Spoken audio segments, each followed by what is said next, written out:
सो hey guys, मेरा नाम है सफल बिसेन और आज हम स्टार्ट करने जा रहे हैं हमारे कौन सिलेंडर और जनरेटिंग लाइन का लेक्चर नंबर 4। लास्ट लेक्चर तक हम क्वेश्चन नंबर 3 करा चुके थे और आज के लेक्चर में हम क्वेश्चन नंबर 4 और 5 को कराएंगे। तो आइए चलिए हम आगे बढ़ते हैं हमारे क्वेश्चंस की तरफ। क्वेश्चन नंबर 4 अगर हम देखें तो पेज नंबर 127 पे क्वेश्चन नंबर 4 जो है हमारा,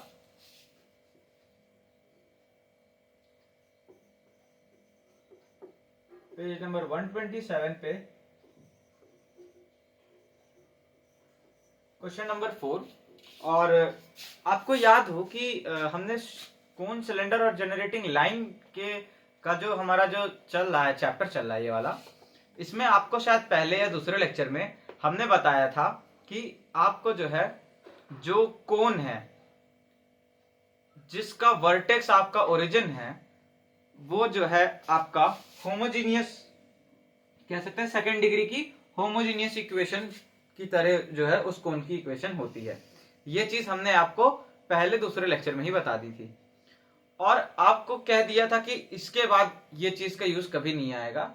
मेरा कहने का ये मतलब था कि आपने वो पढ़ लिया है। अब ये जो एक्सरसाइज हम लगा रहे हैं यहाँ पे आपको जितने भी कोन्स मिलेंगे सबका जो है वर्टेक्स क्या होगा, सबका वर्टेक्स ओरिजिन होगा और सबकी इक्वेशन आपको कैसी होगी, सारे कोन्स की इक्वेशन। अगर आपको कोन की इक्वेशन निकालने को पूछ रहा है या फिर आपको कोन की इक्वेशन गिवन है क्वेश्चन में तब भी, तो जो इस वाली पर्टिकुलर 127 पेज पे एक्सरसाइज है उस एक्सरसाइज में आपका जो कोन की इक्वेशन होगी, चाहे आप निकाल रहे हो चाहे आपको गिवन हो, वो दोनों ही इक्वेशन आपकी क्या होंगी, general equation of second degree होगी, homogeneous equation of second degree होगी। बिकॉज उसमें जो आप इससे पहले जो आपको बुक पढ़ाएगी उसी पे ना क्वेश्चंस देगी। तो बुक ने आपको अभी तक क्या कैसे कोन को पढ़ाया है, ऐसे कोन जिसका वर्टेक्स क्या है, ओरिजिन है, और उस कोन की इक्वेशन कैसी होती है, सेकेंड डिग्री की होमोजेनियस इक्वेशन होती है। तो यहाँ पे जितने भी कोन्स आपके निकल के आएंगे एज अ आंसर या फिर एज अ क्वेश्चन में आपको गिवन होंगे वो भी कैसे होंगे, आपके सेकेंड डिग्री की होमोजेनियस इक्वेशन के टाइप के कोन होंगे, यानी कि जिनका वर्टेक्स कैसा होगा, ओरिजिन होगा। तो आइए चलिए क्वेश्चन नंबर 4 सॉल्व करते हैं। ये क्या कह रहा है, show that the equation two the cone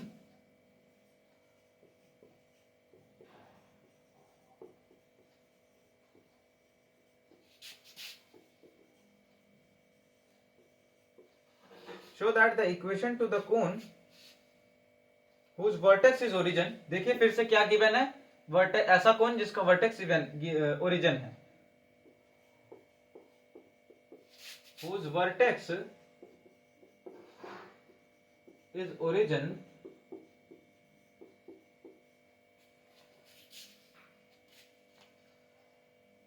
and which passes through the curve of intersection of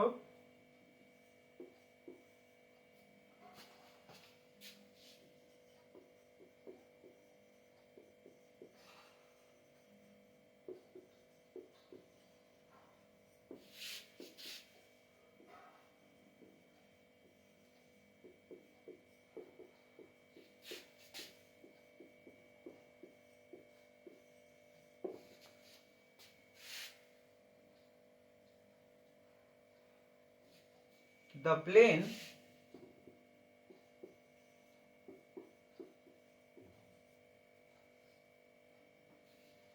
Lx plus my plus nz, Lx plus my plus nz is equals to p, and the surface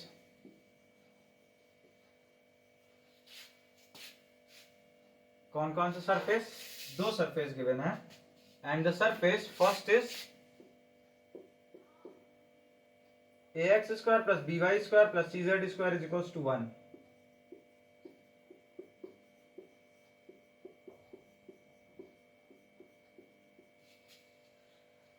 and पहला तो ये है, second है ax square plus by square is equal to 2z is पहला,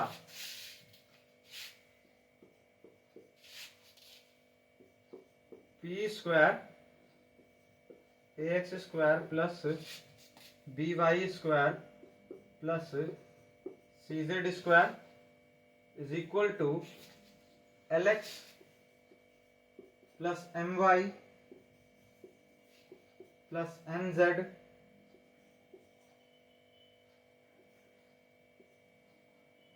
का whole square, और third है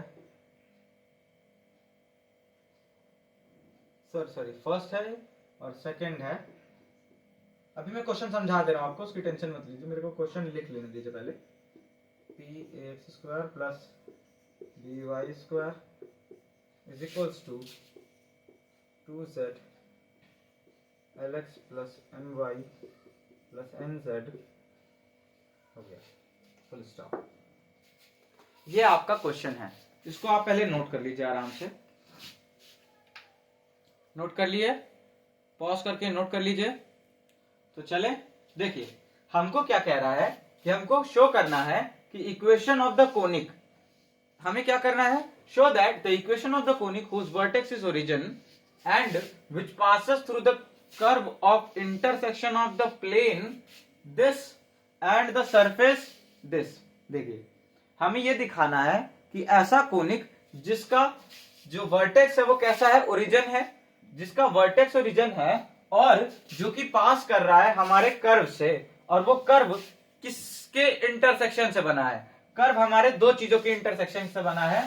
पहला तो ये वाला हमारा प्लेन, और दूसरा एक बार ये वाला प्लेन लेंगे हम और एक बार ये वाली सरफेस लेंगे, तो इन दोनों सरफेस से जो हमारा कह सकते हैं आप कर्व बना है, वो कर्व से पास होने वाला कोन को बताना है जिसका वर्टेक्स ओरिजिन है, और फिर सेकंड बार में ये वाला प्लेन और ये वाले कर्व मतलब कि सरफेस से, ये प्लेन और ये सरफेस से पास बनने वाला जो हमारा कह सकते हैं कर्व होगा, उस कर्व से पास होने वाला कोन जिसका वर्टेक्स क्या ओरिजिन है। तो ये दोनों कोन की जो इक्वेशन आएगी वो क्या आएगी, एक ये आएगी और दूसरे कोन की इक्वेशन ये आएगी।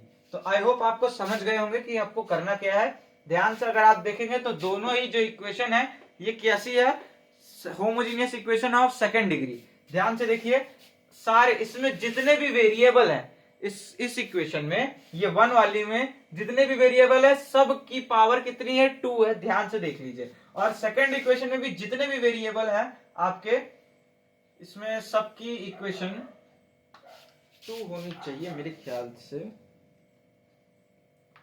जी हाँ 2 है, इसमें भी आपकी सारे वेरिएबल्स की इक्वेशन 2 है। अगर जो कंफ्यूजन अभी मेरे को आई वो मैं क्लियर कर देता हूं कि मैंने देखा यहाँ पे एक्स वाई जेड और देखा कोई मल्टीप्लाई में नहीं है, यानी इनकी पावर तो 1 आ रही है, लेकिन homogeneous equation of second degree होना चाहिए। बट फिर मैं यहाँ पे ध्यान दिया तो जेड है, तो जेड एक्स पावर 2 हो जाएगी, जेड वाई पावर 2 हो जाएगी, जेड स्क्वायर हो जाएगा तो पावर वैसे ही 2 हो जाएगी।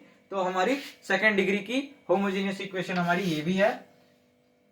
तो आई होप आपको समझ गए होंगे कि ये सारी ये इक्वेशन और ये दोनों इक्वेशन कौन की इक्वेशन है, और हमको यही दोनों इक्वेशन ले आके दिखानी है कि ये इस प्लेन और इस सरफेस से जो बनने वाला कर्व है, और ऐसा कौन जिसका वर्टेक्स हमारा क्या है, ओरिजिन है, तो वो कर्व और ये वर्टेक्स से जो बनने वाला कौन होगा वो ये होगा, और वो कर्व इसके और इसके इंटरसेक्शन से, इसके इंटरसेक्शन से बनने वाला कर्व और वर्टेक्स ओरिजिन से पास होने वाला कोन ये होगा, और इसके इंटरसेक्शन से बनने वाला कर्व और जो ओरिजिन है वहां से पास होने वाला कोन हमारा ये होगा। तो इसका सॉल्यूशन आइए लिखते हैं।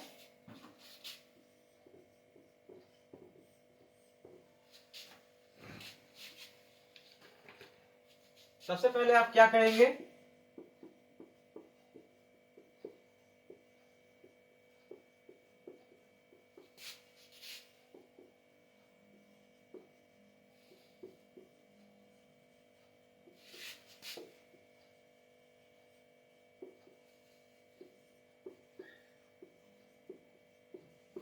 given that the vertex of the cone vertex of the cone is origin होगा,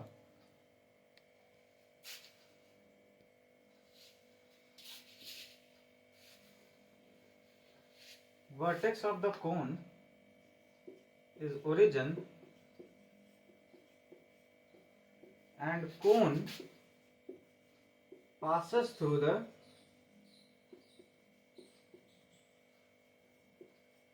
और कौन कहां से पास हो रहा है, कौन passes through the given that vertex of the cone is origin and cone passes through the, cone कहां से पास हो रहा है, intersection of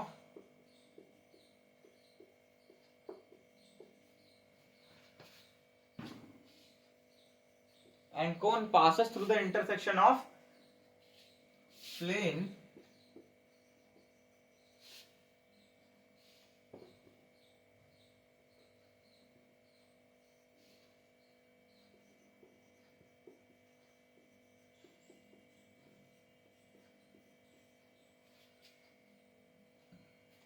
this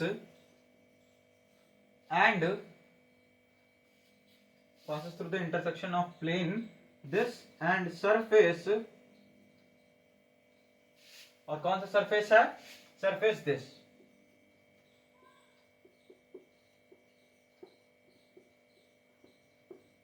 ये कतई मत समझिएगा कि ये जो आपकी सरफेस है ये एक स्पीयर है, क्यों, क्योंकि स्पीयर आपकी, जैसे मैंने आपको स्पीयर्स में शुरू में ही बताया था कि अगर आपकी कोई जनरल इक्वेशन है in X Y Z, homogeneous नहीं, मैं जनरल इक्वेशन की बात कर रहा हूं, जनरल इक्वेशन है in X Y Z, general equation of second degree है अगर इन एक्स वाई जेड, तो वहां पे स्पीयर की इक्वेशन होने के लिए आपके एफ जी एच को 0 होना पड़ता था और साथ ही साथ ए बी सी को बराबर होना पड़ता था और किसके, 1 के बराबर होना पड़ता था।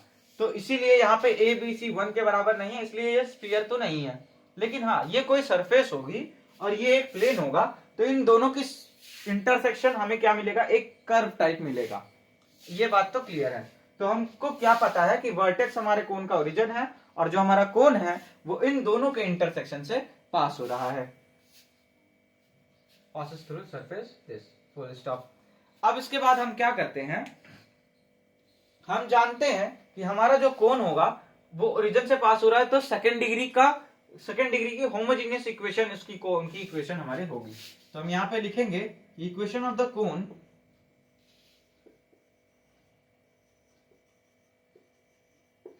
will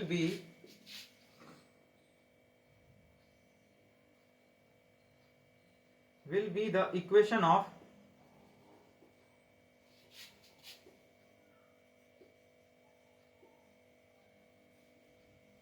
second degree.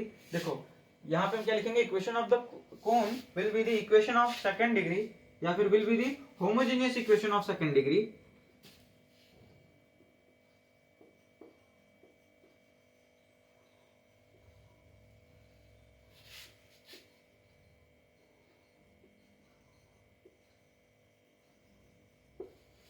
will be the homogeneous equation of second degree। Second degree की होमोजेनियस इक्वेशन होगी और वो हमारी कैसे निकलेगी, तो हम यहाँ पे क्या लिखेंगे कि इसको और इसको यूज करके, ये दोनों इक्वेशंस को हम यूज करेंगे, हम जो है क्या करेंगे, इस प्लेन की इक्वेशन को और इस सरफेस की इक्वेशन को यूज करके एक ऐसी इक्वेशन बनाएंगे जो कि होमोजीनियस इक्वेशन होगी किसकी, सेकेंड डिग्री की। और अगर हमारे पास एक ऐसी इक्वेशन इन दोनों की हेल्प से आ जाती है जो कि एक सेकेंड डिग्री की होमोजीनियस इक्वेशन है in X Y and Z, तो हमारे कोन की भी इक्वेशन वही होगी और फिर हम अगर मैच करेंगे तो वो हमारे इससे मैच करेगी, तो हम ये कहेंगे कि हमने प्रूव कर दिया कि वो कोन की इक्वेशन है, ये जो हमारे इन दोनों सरफेस के इंटरसेक्शन से पास हो रहा है प्लस उसका वर्टेक्स क्या है, ओरिजिन है।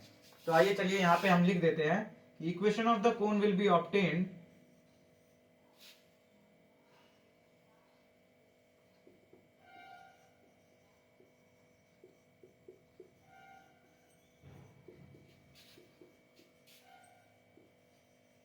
by making a second degree second degree homogeneous equation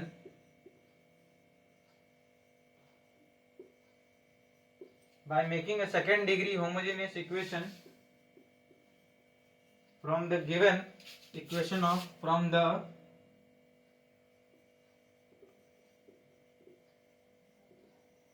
given equation of plane and from the given equation of plane and surface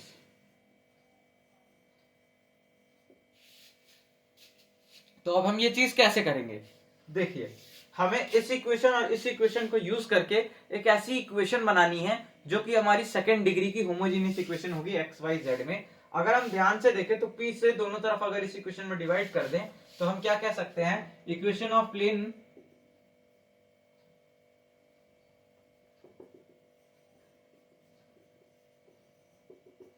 क्या किस तरह से हो जाएगी, Lx plus M Y plus N Z upon P is equal to 1।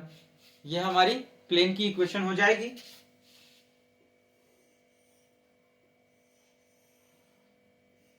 Equation number 1 कर दी है इसको हम। अब हम किसकी बात करते हैं, सरफेस की इक्वेशन की बात करते हैं। ये हमारा किसके बराबर है, इसको हम लिख देते हैं इक्वेशन नंबर 2 लिख दे रहे हैं। फिर से हमको लिख देंगे, इसमें दिक्कत क्या है, आप नीचे इसके बाद जस्ट लिख दीजिएगा इक्वेशन ऑफ सरफेस और दिस, और उसको इक्वेशन नंबर 2 बना लीजिएगा। अब हम आते हैं हमारे अगले पार्ट पे। तो हम यहां से देख सकते हैं सेकंड और फर्स्ट इक्वेशन में दोनों भी हमारी ये भी 1 के बराबर है और ये भी 1 के बराबर है, तो हम इन दोनों को आपस में इक्वल रख देते हैं। तो थोड़ा सा मैं क्वेश्चन यहाँ पे इरेज कर दे रहा हूं, जो चीज की हमको जरूरत है वो बस हमको हमारे क्वेश्चन में लिखा रहेगा। जैसे ये प्लेन अभी हम मिटा सकते हैं, प्लेन की इक्वेशन हमको पता है, सिंपल सी इक्वेशन है Lx plus M Y plus N Z is equal to P. और ये पहला वाला तो इरेज कर देना चाहिए क्योंकि अब तो इसका प्रूव ही हो जाएगा। ये हमको प्रूफ करके दिखाना है इन दोनों से। अब अगर हम ध्यान से देखें तो ये 1 है और ये भी 1 है। इन दोनों को इक्वल करने से पहले अगर हम इसको एक बार स्क्वायर कर दे तो हमारे Lx plus M Y plus N Z का Lx plus M Y plus N Z upon P का होल स्क्वायर, वो भी हमारे किसके बराबर आएगा, 1 के स्क्वायर, यानी कि 1 स्क्वायर। बस इस तरफ और इस तरफ दोनों तरफ हमने स्क्वायर कर दिया। तो हम यहां से क्या लिख सकते हैं, from equation 1 and 2, equation number 1 और 2 से हमको क्या मिलता है, from equation number 1 and 2 we gate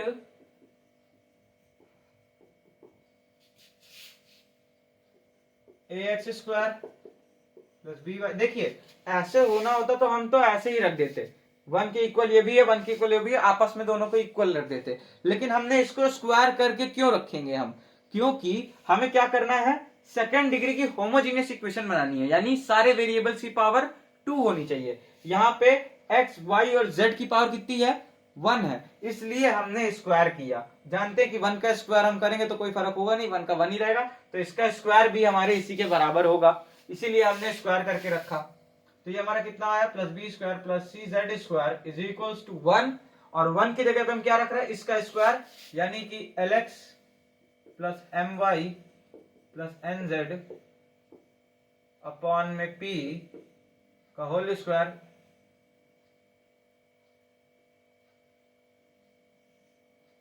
तो इसके बराबर हुआ। अब p स्क्वायर अगर हम इधर भेज दें मल्टीप्लाई में, तो देखिए हमको ये रिजल्ट मिल जाएगा जो कि हमको प्रूफ करना है।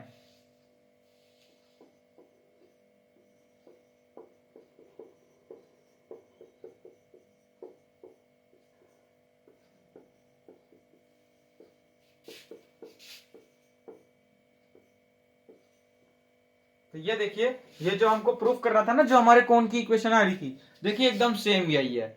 तो हमारी कोण की इक्वेशन कैसे आई, जो हमारे, आपको ध्यान देना होगा, जो हमारा सरफेस और जो हमारा प्लेन की इक्वेशन दी है, उन्हीं दोनों गिवन, जो आपका गिवन चीज होगी क्वेश्चन में, उस गिवन चीज को ही यूज करके, अगर वो बोल रहा है कि कौन आपका कहां से पास कर रहा है, वर्टेक्स से, तो आपको जो गिवन चीज है उन्हीं गिवन चीज को यूज करके एक सेकेंड डिग्री की, ध्यान दीजिएगा, सेकेंड डिग्री की होमोजीनियस इक्वेशन बनाने की कोशिश करनी है, तभी आपका कोण की इक्वेशन आपको निकल के आएगी आपके पास। तो आइए चलिए, ये तो हमारा एक चीज प्रूव हो गया। अब हमें ये वाले कोण की इक्वेशन चाहिए थी, तो ये तो हमारा प्रूव हो गया। अब हम क्या, इसको साइड में, ये तो मिटा दे रहे हैं, इसको हम साइड में लिख ले रहे हैं। हमें जो चाहिए, तो हमें क्या चाहिए, p times of ax square plus B Y square is equals to 2z into Lx plus M Y plus N z. ये चाहिए हमको। और इसके पहले एक और था ना कि उस प्लेन की इक्वेशन तो हम सबको पता है, lx plus M Y plus N Z is equal to p, उसके इंटरसेक्शन और जो दूसरा वाला सरफेस था उसका वो क्या सरफेस था हमारा, देख लेता हूं। वो सरफेस था a x square plus B Y square is equal to 2z, है ना। A x square plus B Y square plus is equal to 2z, यही था। तो उन दोनों प्लेन के इंटरसेक्शन से हमारा ये थर्ड वाला प्लेन आ रहा था जो अभी मैंने इरेज किया।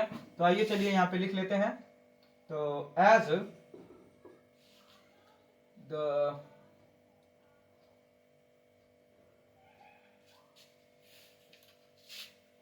The cone with origin as its vertex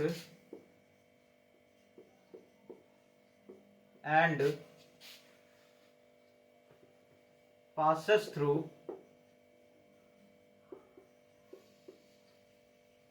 कहां से पास हो रहा है, पहला passes through the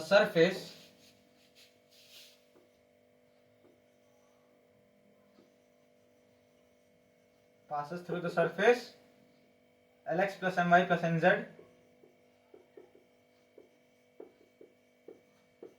is equals to p, 3 बनेगी ना ये, and surface this and sorry the plane passes through the plane, ये तो प्लेन की इक्वेशन है यार, बताते भी नहीं हो आप लोग। थ्रू द सरफेस कौन सी थी हमारी, a x square plus B Y square plus plus क्या रहेगा, जेड इक्वल टू रहेगा, इक्वल टू क्या 2z। हाँ तो अब देखिए, अब फिर से हमको क्या करना है, इक्वेशन नंबर 3 और इक्वेशन नंबर 4 आफ्टर ऑल हमको क्या कहना है, हमको निकालना है कि एक ऐसा कौन की इक्वेशन निकालनी है जो कि हमारा जिसका वर्टेक्स क्या ओरिजिन है और इन दोनों सरफेस या फिर इन दोनों प्लेन और सरफेस के इंटरसेक्शन से जो कर्व बना है उस कर्व से पास हो रहा है। तो हमें क्या चीज दिमाग लगानी है कि कौन की इक्वेशन, तो भैया हमारी सेकंड डिग्री और होमोजेनियस की सेकंड डिग्री इक्वेशन होगी, होमोजेनियस इक्वेशन होगी और सेकंड डिग्री की एक्स वाई जेड में। अब उसके लिए हमको क्या करना है, अगर ये दोनों इक्वेशन हमारा कौन फॉलो कर रहा है तो इन दोनों इक्वेशन की मदद से हमको क्या करना होगा, हमको एक सेकंड डिग्री की होमोजेनियस इक्वेशन बनानी होगी और वही हमारी कौन की इक्वेशन आएगी। तो चलिए, जो हमको गिवन है उससे हमको सेकंड डिग्री की होमोजेनियस इक्वेशन बना देनी है अगर कौन हमारा वर्टेक्स मतलब अगर हमारे कौन का वर्टेक्स ओरिजिन है तो आइए यहां पे भी हम यही करते हैं।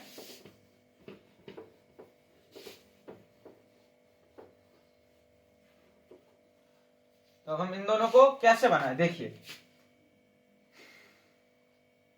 अगर हम ध्यान से देखें तो यहां 2z, इसके वेरिएबल की वैल्यू तो हमारी 2 है, यहां पे भी वेरिएबल की वैल्यू 2 है, मतलब सॉरी पावर 2 है। तो ये तो सेकंड डिग्री राइट हैंड, अगर हम लेफ्ट हैंड साइड से देखें तो ये सेकंड डिग्री दिख रहा है, लेकिन यहां पे वेरिएबल की वैल्यू 1 है। तो हम क्यों ना इसको इससे मल्टीप्लाई कर सकते हैं, बट किस तरह से, अगर हम ध्यान से देखें तो हमारी जो इक्वेशन नंबर 4 है ना, ये कैसे लिखी है 2z इंटू 1, और यहां से ही हम क्या कर लिख सकते हैं, equation 3 will be like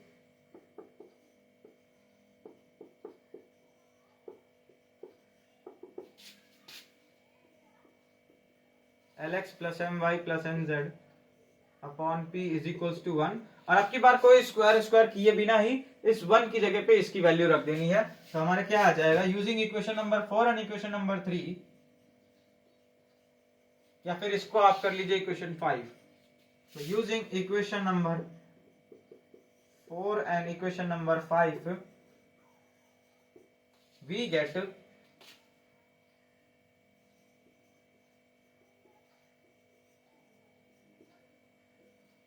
2z into lx plus M Y plus N Z upon में p को आप उधर भेजेंगे तो आपके पास क्या आ जाएगा, p into a x square plus B Y square is equal to 2z lx plus M Y plus N z. और अगर आप ध्यान से देखें तो ये क्या है, ये होमोजीनियस इक्वेशन है किसमें, सेकंड डिग्री में, एक्स वाई जेड में, और यही हमारी कोण की इक्वेशन बी होगी। और अगर ये हमारी कोण की इक्वेशन होगी तो हम अपने क्वेश्चन में से मैच करेंगे, और जी हाँ अगर मैच कर रही है तो ये हमारी कोण की इक्वेशन है। और इस तरह से हमारा सॉल्व होता है क्वेश्चन नंबर 4। इसको आप नोट डाउन कर लीजिए।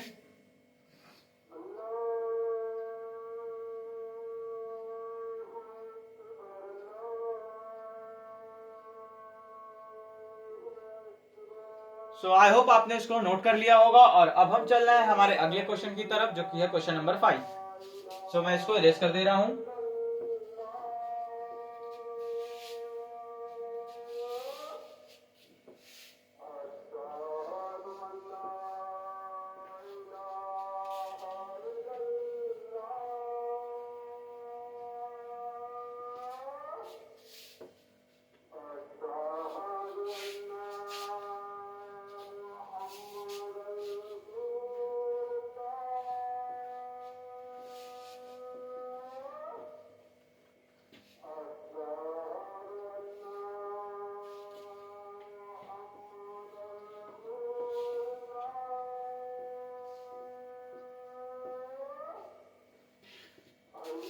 तो आइए चलिए हम चलते हैं अपने क्वेश्चन नंबर 5 की तरफ।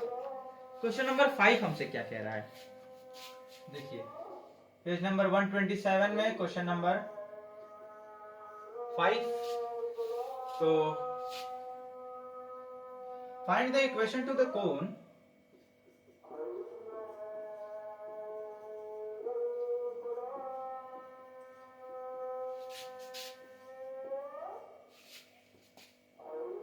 whose vertex is origin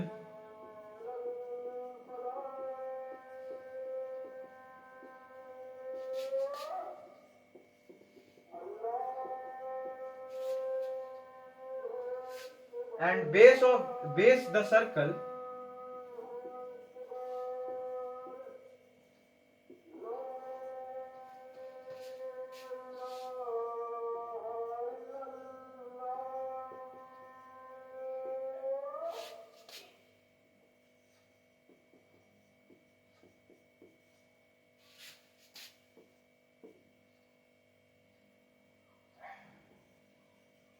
and show that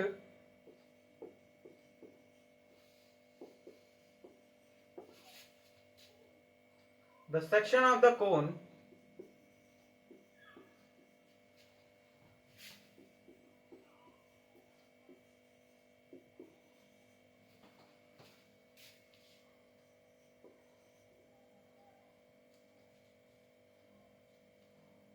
by a plane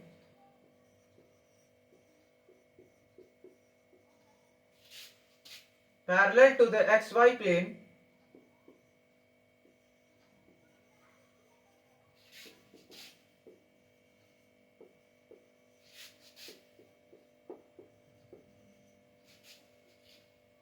is a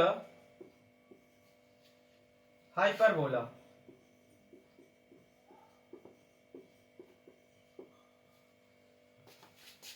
चलिए हमको क्या कह रहा है, find the equation of the cone whose vertex is origin. साफ सुथरी बात है, कोन का वर्टेक्स क्या है, ओरिजिन है। तो अगर हमारे कोन का वर्टेक्स ओरिजिन है तो इसका मतलब कि कोन की जो इक्वेशन होगी वो कैसी होगी, वो हमारी होमोजेनियस इक्वेशन होगी सेकंड डिग्री की। और अगर हमारे कोन की इक्वेशन होमोजेनियस इक्वेशन है वो भी सेकंड डिग्री की, और बेस द सर्कल, और यानी कि उस कोन का जो बेस है, यानी कि हमारा क्या दे रहा है, एक तरह से कर्व दे रहा है, जिस कर्व पे हमारा जो कोन है वो डिफाइन है। तो वो हमारा कर्व क्या है, इस प्लेन का और इस सरफेस का इंटरसेक्शन है। तो अगर इस प्लेन और इस सरफेस का इंटरसेक्शन है, and show that the section of the cone by a plane parallel to the xy plane is a hyperbola. और फिर हमें ये दिखाना है कि जो हमारा कोन है इसका xy प्लेन से, ये x है ये y प्लेन है, इसका xy प्लेन से के पैरेलल कोई भी प्लेन अगर ले और इस कोन से इंटरसेक्शन कराए तो वो हमको क्या दे, हाइपरबोला दे। याद करिए हमने आपको जो है पोलर कोऑर्डिनेट्स में आपको बताया था कि आपके जो कोन के सेक्शंस होते हैं किसी प्लेन के द्वारा कट किए गए, उन्हीं को हम क्या कहते हैं, कोनिक सेक्शन। और hyperbola is the one of the part of A conic section, यानी कि हाइपरबोला एक कोनिक सेक्शन का ही पार्ट है। इसीलिए क्या कह रहा है कि वो जो जो हमारे एक्स वाई प्लेन है उसके पैरेलल अगर कोई भी हम प्लेन ले जो कि हमारे इस कोण को कट कर रहा है, तो वो हमें क्या दे रहा होगा, एक हाइपरबोला दे रहा होगा। तो आइए चलिए हम करते हैं इस क्वेश्चन को। क्वेश्चन आपको समझ में आ गया होगा। अब चल रहे हैं हम इसका सोल्यूशन लिखने।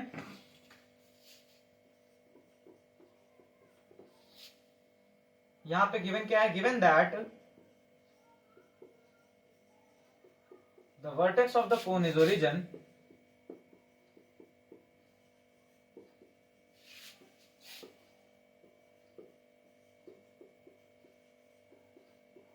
and cone passes through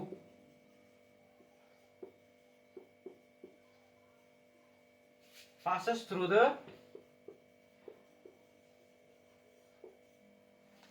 cone passes through the, कहां से कौन पास हो रहा है, एंड कौन पासेस थ्रू द, किससे पास हो रहा है, इससे और इससे, यानी इस प्लेन से और इस सरफेस से, यानी कि इस सर्कल से। सर्कल एक क्या है आपका, कर्व है ना। Passes through the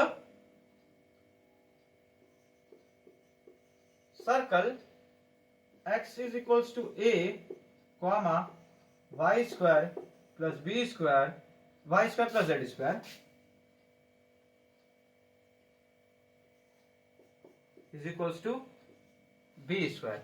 Show that the section of the cone by a plane. अच्छा देखिए, तो सबसे पहले तो हमें इस कोन की इक्वेशन निकालनी है। हम सब जानते हैं कि हमारे जो कोन की इक्वेशन आएगी वो कैसे आएगी, वो हमारी होमोजीनियस इक्वेशन आएगी सेकंड डिग्री की। तो हम यहां से क्या लिखेंगे, सबसे पहले तो इसको हम इक्वेशन नंबर 1 क्या देते हैं और इसको हम इक्वेशन नंबर 2 क्या देते हैं। तो अब हम क्या लिखेंगे कि सिंस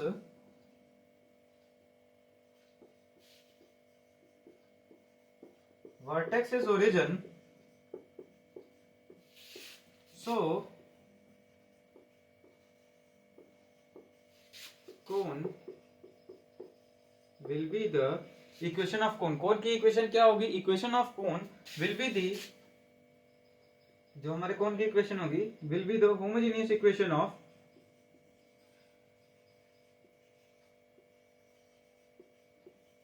सेकेंड डिग्री।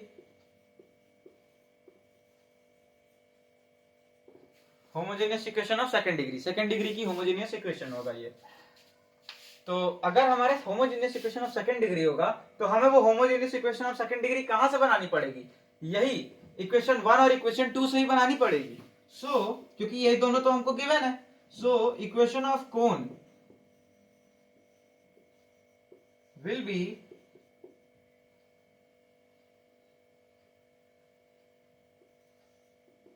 हमको करना क्या है, इन दोनों इक्वेशन से एक ऐसी इक्वेशन बनानी है जो कि सेकंड डिग्री की हो। अब अगर हम यहां पे ध्यान से देखें तो हमारे इसके लेफ्ट हैंड साइड पे दोनों जो हमारे वेरिएबल है उसकी पावर कितनी है, 2। तो सेकंड डिग्री तो है या राइट हैंड साइड से, यहां पे नहीं है। तो यहां पे हम क्या लिख सकते हैं कि बी स्क्वायर इंटू 1 तो है ना, ये इंटू 1 है। और इसको हम क्या लिख सकते हैं कि आप इक्वेशन 1 को कैसे लिख सकते हैं, x upon a is equal to 1, और फिर दोनों तरफ स्क्वायर भी कर सकते हैं। तो आप ये भी कह सकते हैं कि इतने इज ऑल्सो इक्वल टू 1। अगर ये हमारे इतने का square is also equal to 1, so equation of the cone will be, ये हमारे दोनों इन इक्वेशंस को से एक सेकंड डिग्री की होमोजेनियस इक्वेशन बनाने पर हमारे कोन की इक्वेशन आएगी। तो इन दोनों इक्वेशंस को हम कैसे यूज करेंगे, y square plus z square is equal to b square into x square upon a square, and this will give us as equation of cone is like y square plus z square is equals to x square into b square upon a square। तो ये हमारी क्या आ गई, ये हमारी equation of cone आ गई, जो हमको यहाँ पे पूछा था find the equation of cone. तो ये तो हमारा आ गया। अब हमको क्या करना है, हमको प्रूफ करना है कि कोई भी हमारा एक्स वाई प्लेन के पैरेलल प्लेन इस कोन से अगर इंटरसेक्शन बनाता है, यानी कि वो क्या कर रहा है, इस कोन से इंटरसेक्शन बना रहा है, यानी कि एक हाइपरबोला फॉर्म कर रहा है, ये हमको दिखाना है। तो इसको दिखाने के लिए हम क्या करते हैं, any plane parallel to x y plane will be like,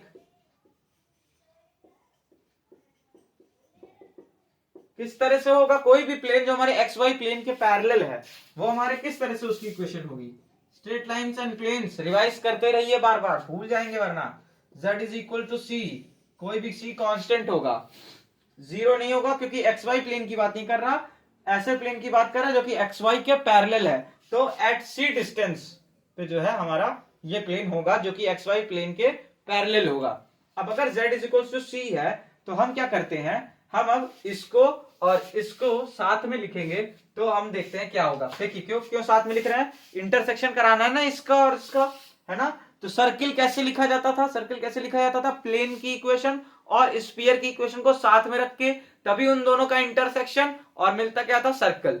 लेकिन यहाँ पे इस कोन की और एक ऐसे प्लेन जो कि हमारे एक्स वाई प्लेन के पैरेलल है उसकी इंटरसेक्शन से दे दिखाना है कि हाइपरबोला बन रहा है। तो इस कोन की और उस क्या कह सकते हैं, ये उस एक्स वाई प्लेन के पैरेलल प्लेन की इक्वेशन को एक साथ रखेंगे और फिर देखेंगे कि वो कोन और वो प्लेन का जो इंटरसेक्शन है वो एक्चुअल में एक हाइपरबोला बना रहा है कि नहीं बना रहा। तो आइए चलिए देखते हैं। तो यहाँ पे इसको हम कोई इक्वेशन लिख देते हैं, इक्वेशन नंबर 3 हो जाएगी और ये हमारी क्या हो जाएगी, इक्वेशन नंबर 4।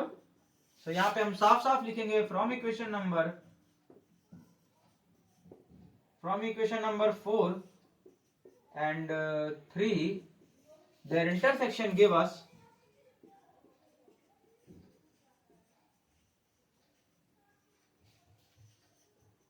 us हमको क्या देता है इनका इंटरसेक्शन,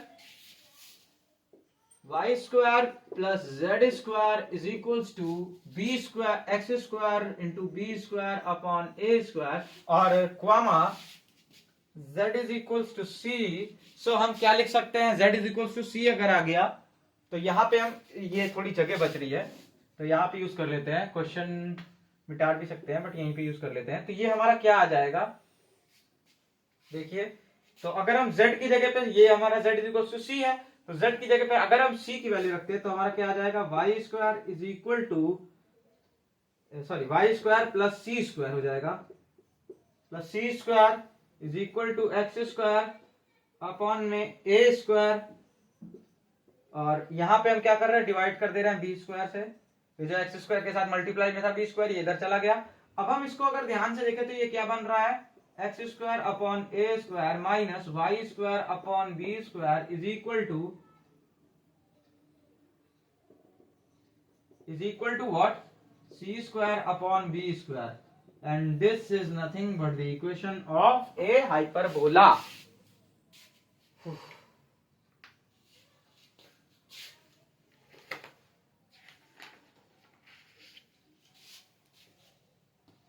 सॉरी, मतलब इसके साथ साथ आप ये भी लिख दीजिए ना, इतना comma z is equal to c।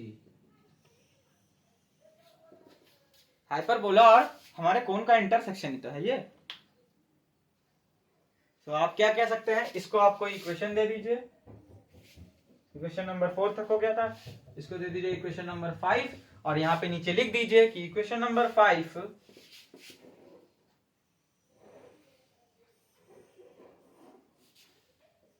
thus equation 5 represents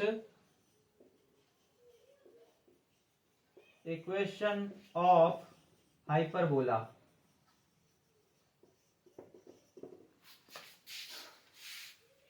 ये देखिए आप लिख दीजिए यहाँ पे कि thus equation 5 represents the equation of hyperbola। Hyperbola की इक्वेशन को रिप्रेजेंट कर रहा है इक्वेशन नंबर 5।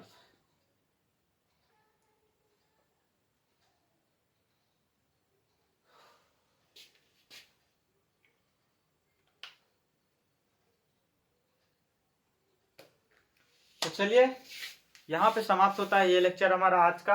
आज 2 ही क्वेश्चन हो पाए केवल, लेकिन ये आपको फील कराना जरूरी था कि अगर आपको क्वेश्चन में कह रहा है कि आपका जो कोन है वो वर्टेक्स जिसका 0 है, अरे सॉरी वर्टेक्स जिसका ओरिजिन है, तो आपको ये चीज याद रखनी है कि अगर हमारे पास एक ऐसा कोन है जिसका वर्टेक्स ओरिजिन है तो वो हमारे डेफिनेटली कहां से पास करेगा।